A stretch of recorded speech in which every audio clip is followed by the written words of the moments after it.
With the fastest hour, it's the Ron and Fez show, here till 11 o'clock tonight. Courtney, don't blink! A lot of hours are fast! This one is sudden! Very fast. Courtney Cox and her husband David Arquette have a new baby girl that they've named Coco Cox Arquette. That's nice, isn't it, Fezzy? They have a little Coco. Coco? Even the Bloody Queen doesn't get Coco. Let me guess, Coco won't have any friends when she grows up. Well, Coco's going to be worth about $100 million, so I'm sure Coco won't have problems. I don't know what it is with celebs and the way they name their kids anymore. I guess it's everybody, but you only pay attention when it's a celebrity. But people are bored just having, like, little Susans or Nancys. Everybody has a crazy name for their kid now. I wonder if they think, like, down the road they're actually picking out, like, a stage name already. She'll be Coco Cox Arquette, and everyone will remember it.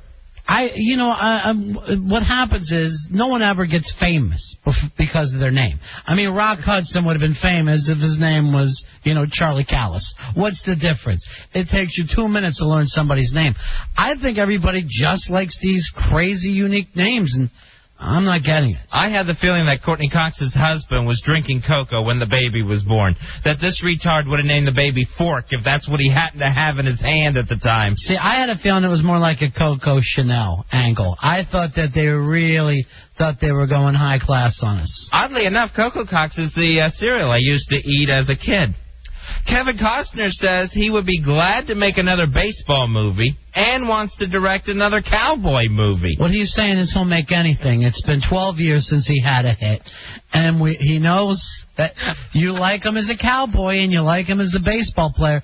This guy's so desperate for another hit right now, he would play some kind of a baseball player who rode a horse and lassoed balls in the outfield. Doesn't matter to him anymore. Please put me in another movie. He'd act with Coco Cox Arquette. He doesn't care. He's trying so hard to get some heat on himself. Like if Waterworld had been the big hit and The Postman instead of Dances with Wolves and Field of Dreams of Bull Durham, right now the statement would be, I want to make more movies where I deliver letters and have gills. That's what I'd like to do. Right now he's got an opportunity to do something.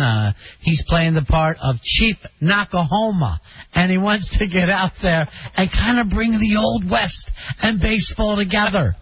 Why don't you play Chuck Connors? He was the rifleman and the first baseman for the Dodgers. Kevin, stop it. It's over. And we're supposed to get all excited. Did you hear who wants to do another baseball movie? Guess who wants to do another Western? If I was you, I'd start looking on and saying what the Hollywood Squares looks like right about now.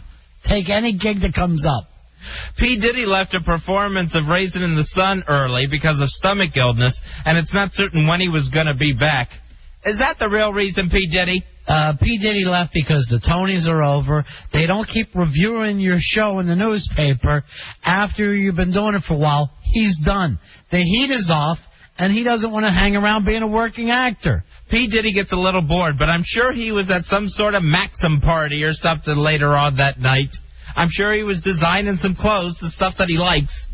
Yeah, I don't know what. He's running something. I think he's coming up with surfwear. He can't stick and be a working actor. I don't blame him. I mean, they stop paying attention to you on Broadway, and you're just stuck there. Everyone makes a big deal on the opening night, but then, a month or two later, oh, yeah, and that's P. Diddy. He's doing that gig. They had to talk to him like this was, all right, the summer job is a commitment. We're depending on you every day. You know me, man, yeah.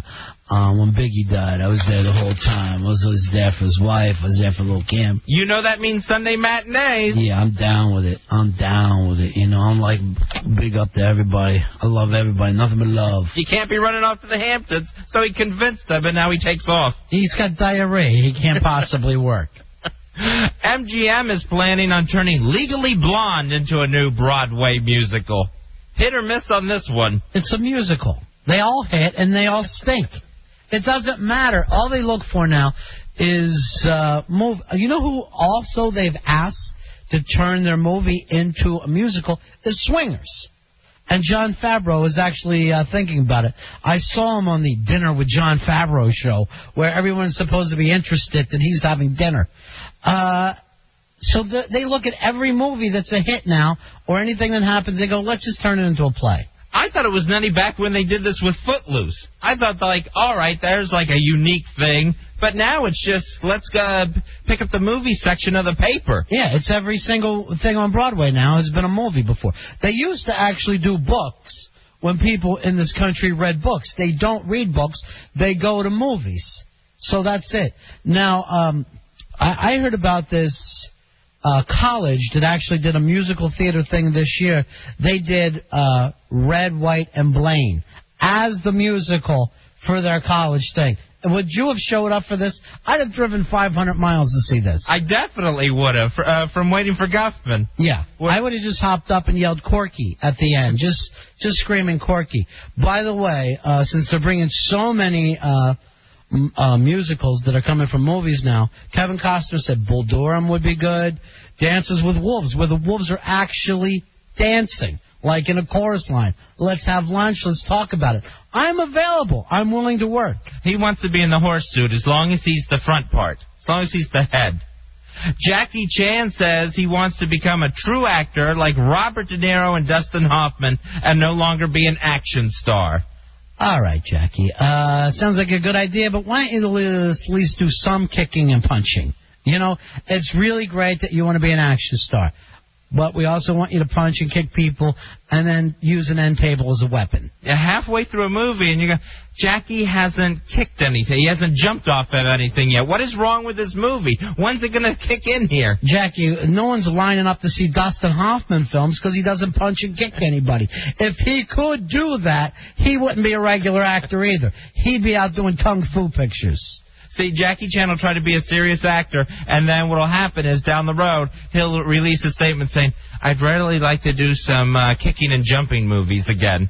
Kevin Costner said he would love to work with Jackie Chan and has an idea of a Dances with Wolves kabuki type thing that he thinks would be wonderful. We're going to take a break. We'll be right back. It is The Ron and Fez Show.